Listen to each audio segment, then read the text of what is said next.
हर हर महादेव सभी को। जय श्री हरि विष्णु। रथ यात्रा में भगवान जगन्नाथ, बलभद्र और सुभद्रा अपनी मौसी के घर गुंडीचा मंदिर जाते हैं, जो पारिवारिक प्रेम और मिलन का प्रतीक है। यह यात्रा भाई बहन के रिश्तों और श्रद्धा की गहरी मान्यता को दर्शाती है। पूरी उड़ीसा में हर साल आयोजित होने वाली भगवान जगन्नाथ की रथ यात्रा पूरे विश्व में अपनी भव्यता और श्रद्धा के लिए जानी जाती है। यह सिर्फ एक धार्मिक आयोजन ही नहीं, बल्कि आस्था, भक्ति और उड़ीसा की समृद्ध संस्कृति का एक अनोखा उत्सव है। हर साल लाखों भक्त इस आयोजन में शामिल होकर भगवान जगन्नाथ के रथ को खींचते हैं और उनके दर्शन करते हैं, जिससे यह उत्सव एक बड़े जनसमूह को जोड़ने वाला पर्व बन जाता है। इस रथ यात्रा की सबसे खास बात यह है कि भगवान जगन्नाथ अपने बड़े भाई बलभद्र और बहन सुभद्रा के साथ अपनी मौसी के घर गुंडीचा मंदिर जाते हैं। यह यात्रा परिवार और भाईचारे के महत्व को दर्शाती है और भक्तों के बीच गहरी आस्था और प्रेम का संदेश फैलाती है। हिंदू पंचांग के अनुसार इस वर्ष यह रथ यात्रा 27 जून 2025 को निकलेगी, जिसमें देश विदेश से आए लाखों श्रद्धालु शामिल होंगे। पुरी के गुंडीचा मंदिर को भगवान जगन्नाथ की मौसी का घर माना जाता है। इसका नाम रानी गुंडीचा के नाम पर पड़ा है, जो पुरी के राजा इंद्रधुमन की पत्नी थी। राजा इंद्रधुमन ने भगवान जगन्नाथ के मुख्य मंदिर का निर्माण करवाया था। पौराणिक मान्यता के अनुसार रानी गुंडीचा भगवान की अनन्य भक्त थी और उनकी भक्ति से प्रसन्न होकर भगवान जगन्नाथ ने उन्हें हर साल अपने घर आने का वरदान दिया था। इसीलिए भगवान हर साल रथ यात्रा के दौरान गुंडीचा मंदिर जाते हैं और वहां 9 दिनों तक रहते हैं। पौराणिक कथा के अनुसार ज्येष्ठ माह की पूर्णिमा को भगवान जगन्नाथ, बलभद्र और सुभद्रा का विशेष स्नान किया जाता है, जिसे स्नान पूर्णिमा कहते हैं। इस स्नान के बाद भगवान बीमार हो जाते हैं और लगभग 15 दिन तक आराम करते हैं। जब वे स्वस्थ हो जाते हैं, तभी वे अपनी मौसी के घर गुंडीचा मंदिर के लिए रथ यात्रा शुरू करते हैं, जहां उनके लिए विशेष भोग तैयार किया जाता है। बाहुड़ा का शाब्दिक अर्थ है वापसी या लौटना। रथ यात्रा के 9 दिनों के बाद भगवान जगन्नाथ, बलभद्र और देवी सुभद्रा अपनी मौसी मां गुंडीचा के मंदिर से अपने मुख्य मंदिर श्री मंदिर वापस लौटते हैं। यह यात्रा आस्था, भक्ति, उल्लास का प्रतीक होती है और श्रद्धालुओं के लिए अत्यंत महत्वपूर्ण होती है। भगवान जगन्नाथ अपने भाई बलभद्र और बहन सुभद्रा के साथ रथ यात्रा पर निकलने से पहले 14 दिनों का एकांतवास रखते हैं। इसके बाद शुक्ल पक्ष की द्वितीया तिथि को वे दर्शन देते हैं। पुरी की जगन्नाथ यात्रा भारत की सबसे पवित्र धार्मिक यात्राओं में से एक है, जो हर साल आषाढ़ महीने की शुक्ल पक्ष की द्वितीया तिथि से शुरू होकर 10वीं तिथि तक चलती है। इस बार यह यात्रा 27 जून से शुरू होकर 5 जुलाई को समाप्त होगी।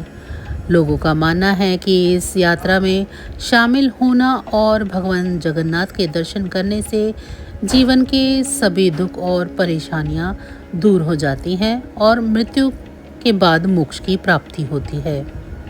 भगवान जगन्नाथ अपनी इस यात्रा पर निकलने से पहले अपने भाई बलभद्र और बहन सुभद्रा के साथ 14 दिनों का एकांतवास करते हैं। इसके बाद शुक्ल पक्ष की द्वितीया तिथि को वे भक्तों को दर्शन देते हैं और रथ यात्रा की शुरुआत होती है। यह परंपरा भक्तों के लिए अत्यंत महत्वपूर्ण मानी जाती है, जो आध्यात्मिक शांति और सुख समृद्धि का संदेश देती है।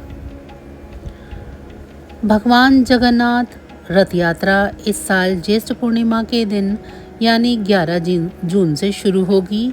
इसके पहले भगवान का सहस्त्रधारा स्नान किया जाएगा, जिसमें 108 घड़ों से पानी से उनका स्नान कराया जाता है। यह स्नान यात्रा से पहले किया जाता है। यह एक खास धार्मिक अनुष्ठान होता है, जिसके बाद भगवान अपने भाई बहनों के साथ एकांतवास में चले जाएंगे। यह एक महत्वपूर्ण परंपरा है जो रथ यात्रा से जुड़ी हुई है। जगन्नाथ रथ यात्रा के पीछे एक पौराणिक कथा है जो पद्म पुराण में वर्णित है। कहा जाता है कि आषाढ़ महीने में भगवान जगन्नाथ की बहन सुभद्रा ने उनसे बाहर जाकर शहर देखने की इच्छा जताई थी। तब भगवान जगन्नाथ अपने भाई बलराम और बहन सुभद्रा के लिए 3 रथ का निर्माण करवाते हैं। तीनों भाई बहन उन रथों पर बैठकर नगर भ्रमण पर निकलते हैं और अपनी मौसी के घर, जिसे गुड़ीचा मंदिर कहा जाता है, वहाँ 7 दिनों तक रहते हैं। इस घटना के बाद से ही हर साल यह रथ यात्रा निकाली जाने लगी। इस रथ यात्रा में सबसे आगे भगवान बलराम का रथ होता है, बीच में बहन सुभद्रा का रथ और सबसे पीछे भगवान जगन्नाथ का रथ होता है। जगन्नाथ रथ यात्रा भारत की सबसे प्राचीन और प्रसिद्ध धार्मिक परंपराओं में से एक है। माना जाता है कि इस यात्रा की शुरुआत 12वीं से 16वीं शताब्दी के बीच हुई थी, लेकिन इसकी उत्पत्ति को लेकर कई अलग अलग कहानियां और मान्यताएं प्रचलित हैं। एक मान्यता के अनुसार यह रथ यात्रा भगवान कृष्ण की अपनी माँ देवकी की जन्मभूमि की यात्रा का प्रतीक है। कहा जाता है कि भगवान कृष्ण ने अपनी माँ के घर की याद में यह यात्रा आरंभ की थी, जो उनके जीवन से जुड़ी महत्वपूर्ण घटना को दर्शाती है। दूसरी मान्यता के अनुसार जगन्नाथ रथ यात्रा की शुरुआत राजा इंद्रधुमन ने की थी। राजा इंद्रधुमन को भगवान विष्णु के एक अवतार के रूप में माना जाता है और कहा जाता है कि उन्होंने इस यात्रा का आयोजन किया ताकि लोग भगवान जगन्नाथ की भव्य महिमा को देख सकें और उनकी भक्ति में शामिल हो सके। इसके अलावा कुछ पुरातात्विक और ऐतिहासिक स्रोत बताते हैं कि यह यात्रा स्थानीय जनजातियों और उड़ीसा के लोगों की सांस्कृतिक और धार्मिक परंपराओं का हिस्सा थी, जिसे बाद में मंदिर और राजा महाराजाओं ने आधिकारिक रूप दिया। इस यात्रा के दौरान भगवान जगन्नाथ अपने भाई बलराम और बहन सुभद्रा को बड़े भव्य और सजावट वाले रथों में बिठाकर पूरे शहर में निकलते हैं। यह यात्रा केवल धार्मिक उत्सव नहीं बल्कि समुदाय को जोड़ने, सामाजिक समरसता बढ़ाने और सांस्कृतिक विरासत को सजाने का माध्यम भी है।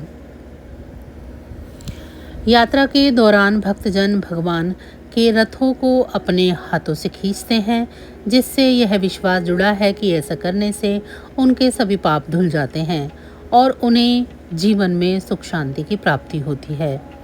इसीलिए यह यात्रा केवल एक धार्मिक अनुष्ठान नहीं बल्कि लोगों के विश्वास, भक्ति और सांस्कृतिक पहचान का प्रतीक भी है। तो बस आज की जानकारी इतनी ही थी। फिर मिलेंगे हम आपको ऐसी ही किसी अन्य जानकारी के साथ अगली वीडियो में। तब तक अगर आप सभी को हमारी ये जानकारी अच्छी लगी है तो वीडियो को लाइक करें। चैनल को अभी तक सब्सक्राइब नहीं किया है तो ऐसी ही और वीडियो के लिए चैनल को सब्सक्राइब कर लें। भगवान भोलेनाथ की कृपा दृष्टि आप सभी पर सदैव बनी रहे। आप सभी का बहुत बहुत धन्यवाद। नमः शिवाय।